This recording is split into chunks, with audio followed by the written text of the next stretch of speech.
설교적 착상에 근거한 설교 개요를 여러분들에게 한번 제시해 보도록 하겠습니다. 자, 이러한 저의 묵상들을 가지고 이제 제가 설교를 이렇게 한번 만들어 봤어요. 간략한 요약이죠.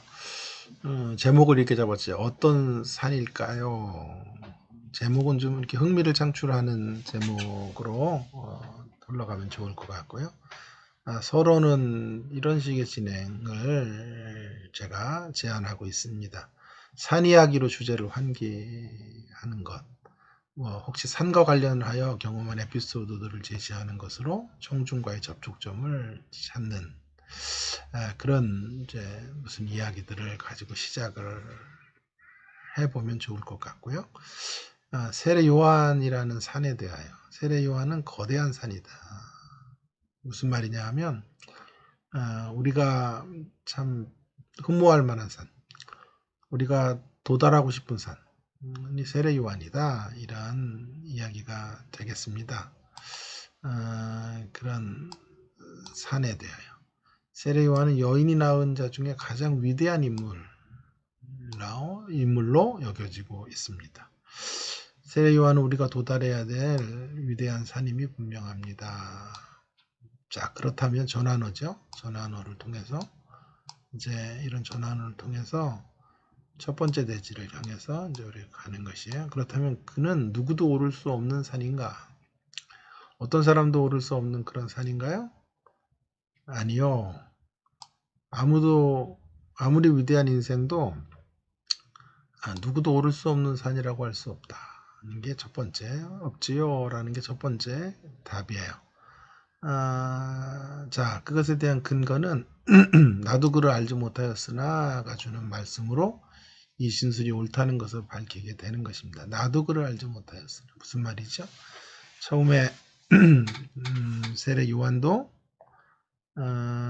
주님을 알지 못했죠. 주님을 명확하게 알지 못했던 자리에서 주님을 아는 자리로 나왔다. 그러니 그도 부족함의 시간이 있었고 좌충우돌의 시간들이 있었고 진리의 빛을 제대로 보지 못했던 시기들이 있었다라고 하는 것이죠.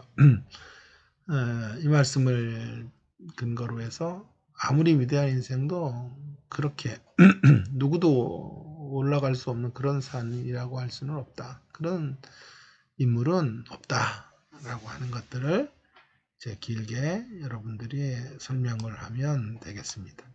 자, 첫 번째 대지가 끝났으면 또 한 가지 전환어를 통해서 질문을 제가 합니다. 그러면 그렇게 아무도 오를 수 없는 산이 아니라면 인생이 그리 잘난 사람도 없고 다 거기서 거기라면 세례 요한은 누구나 오를 수 있는 산인가? 이렇게 질문해 봅니다. 두 번째 답은 아니요. 아무나 오를 수 있는 산이라면 결코 위대한 인생이라고 할 수 없지요.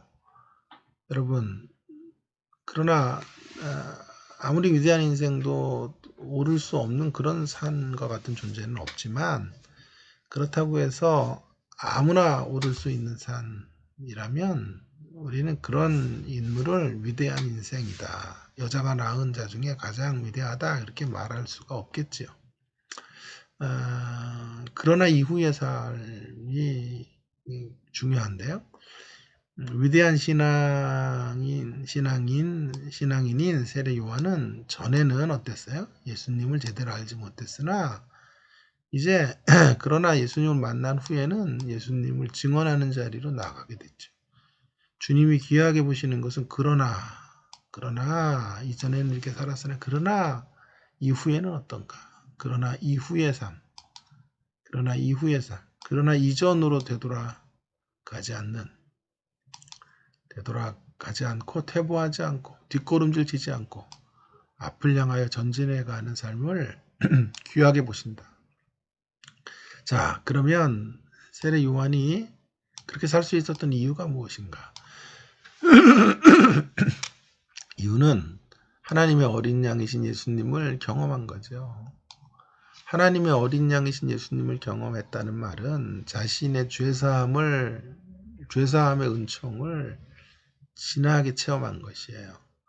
자, 그것이 그가 그런 위대한 사역을 감당할 수 있었던, 그러나 이후의 삶의 자리로 온전하게 나아갈 수 있었던 이유가 되는 것이죠. 결국 하나님에 대한 경험의 크기가 증인의 크기를 결정하는 것이다. 경험의 크기가 증인의 삶, 신자의 삶의 크기를 결정하게 되는 것을 우리가 말할 수 있어요. 그래서 그는 우리가 본받을 만한 위대한 인생이다 라고 말할 수 있겠습니다. 결론은 아까 제가 민들레 꽃 한 송이라는 시를 제시했죠. 말해주듯이 결코 민들레는 하늘과 땅의 도움 없이 피어오를 수 없습니다. 모든 존귀와 영광은 하나님의 것입니다. 인생은 모두 하나님의 열심을 통해 만들어진 존재일 뿐임을 명심하고 살아가십니다. 그것을 한시도 잊지 말아야 합니다. 그것을 망각하는 순간, 우리가 하나님의 손끝에서 만들어진 존재인 것을 망각하는 순간 우리는 교만의 자리로 떨어지는 사울왕의 인생으로 끝마쳐질 수밖에 없을 것입니다. 그러나 교만하지 말자라는 것이고요. 그러나 민들레가 그저 하늘과 땅의 도움으로만 꽃 피웠다고 하지도 마십시다. 민들레 꽃 한 송이가 피어오르기까지 얼마나 많은 고뇌와 문분이 있었는지를 결코 잊지 말아야 합니다. 신앙은 자세죠, 자세. 자질과 자격은 없어도 자세는 놓치지 말아야 합니다. 세례 요한이 어떤 자세로 있었는지를 알게 해주는 대목은 그가 역사의 무대에 서기까지 광야에 있었다는 것에 있습니다. 광야. 자, 누가복음 3장 2절에 보면 안나스와 가야바가 대제사장으로 있을 때에 하나님의 말씀이 빈들, 제가 주석하기로는 빈들은 광야입니다. 광야에서 사가랴의 아들 요한에게 임한지라. 자, 그 광야는 어떠한 자리입니까? 하나님을 의존하는 자리죠. 하나님을 끝까지 바라보는 자리. 하나님 앞에 절박한 기도를 드릴 수밖에 없는 그런 자리에 있었다는 거죠. 누가요? 세례 요한이. 결국 하나님을 의존하는 그 자세가 하나님이 기뻐하시는 모습이고 그가 믿음의 영웅으로 이렇게 등극할 수 있었던 이유가 되는 것입니다. 자, 이것에 대한 간략한 적용은 예수님을 더 보고 더 알기 원하시나요?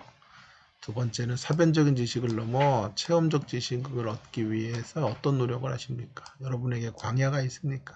이런 적용을 간략하게 하면 되겠고요. 자, 이제 마지막 여섯 번째로 이번 이 설교 아웃라인에 근거해서 이제 아웃라인을 이제 확장시켜서 전체 4페이지에서 5페이지 정도의 설교문을 작성하면 되겠습니다. 그러니까 5번까지 1번부터 5가지 과정까지 몇 페이지를 하면 한 2페이지 안쪽에서 3페이지 정도를 하면 되겠고요. 자, 이 4번에 근거해서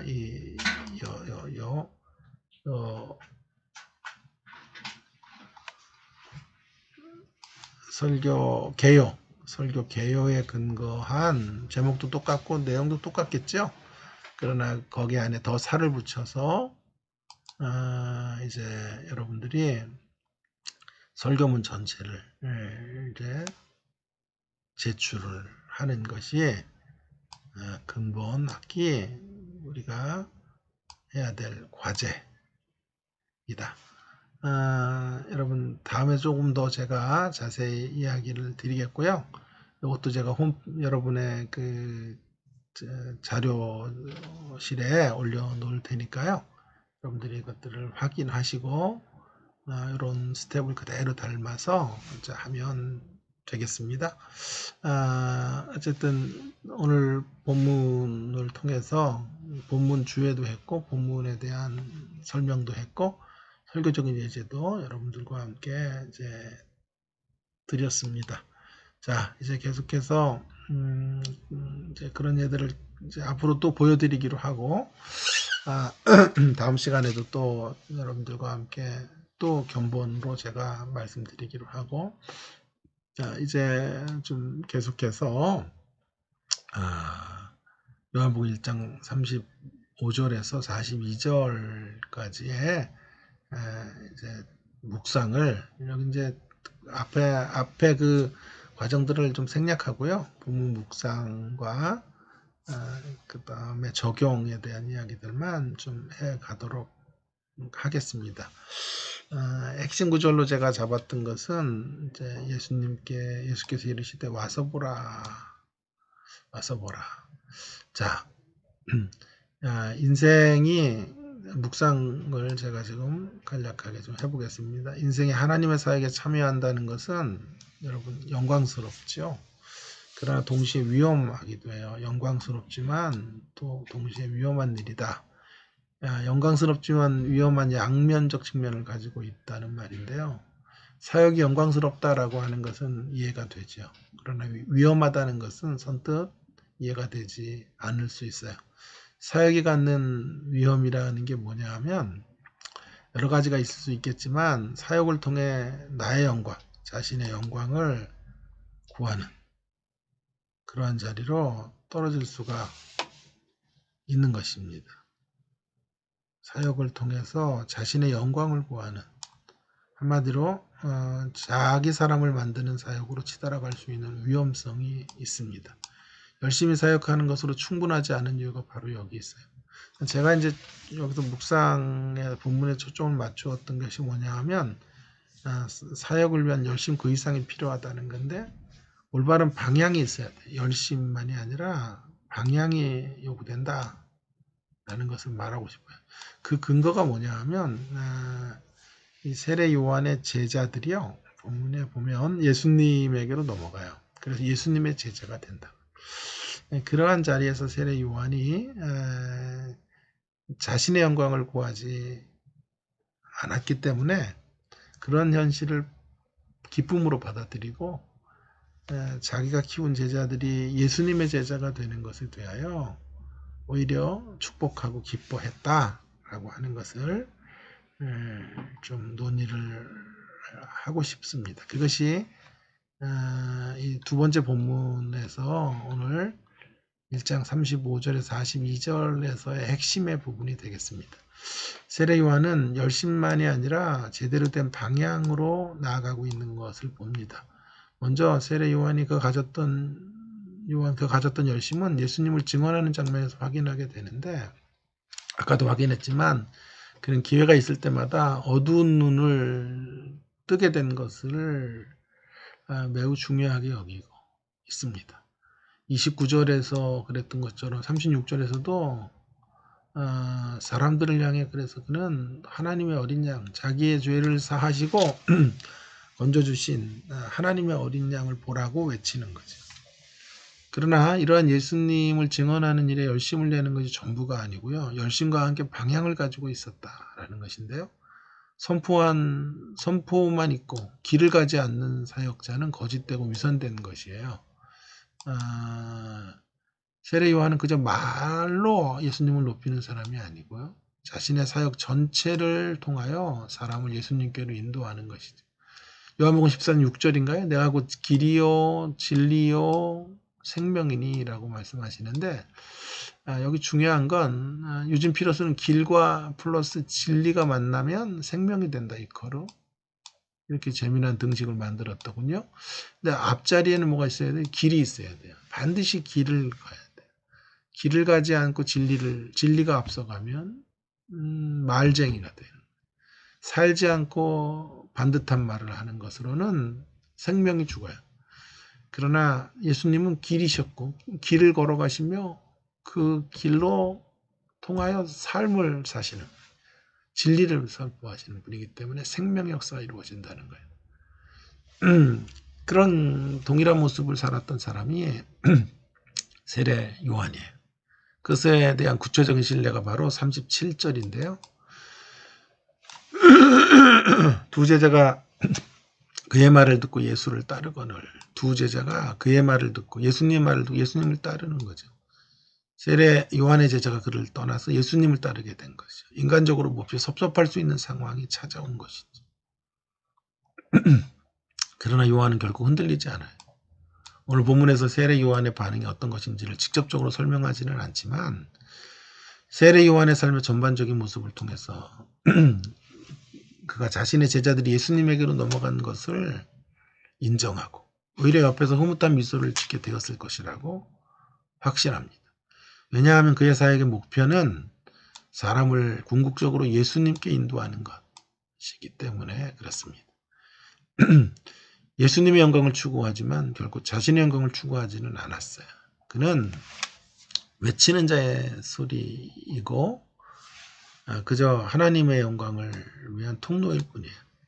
세례 요한은 예수님을 흥해야 하고 자신은 쇠해야 되는 사람이라고 인정하며 사역을 합니다. 이 얼마나 멋진 모습입니까? 이렇게 우리에게 절대적으로 있어야 될 것은 사역에 대한 열심만이 아니라 방향이에요. 시간 관리만이 아니라 방향 관리인 것이죠. 적용은 사역을 위한 열심과 함께 제대로 된 방향으로 가고 있는지를 점검해야 되고 시간 관리에만 치중하다가 방향 관리에 실패한 적이 있는지를 나눠보자는 것이에요. 여러분, 이러한 묵상을 기초로 해서 여러분은 이제 설교의 계열을 아까 제가 제시한 것처럼 만들고요. 또 설교를 거기 안에서 5페이지 가량 쓸 수가 있죠. 뭐 예를 들어 시간 관리를 넘어서고 있는가 뭐 이런 제목으로 제목을 잡아서 그것에 대해서 본문의 제 묵상들을 기초해서 설교를 한 편 만들어 가면 되겠다라고 하는 것입니다.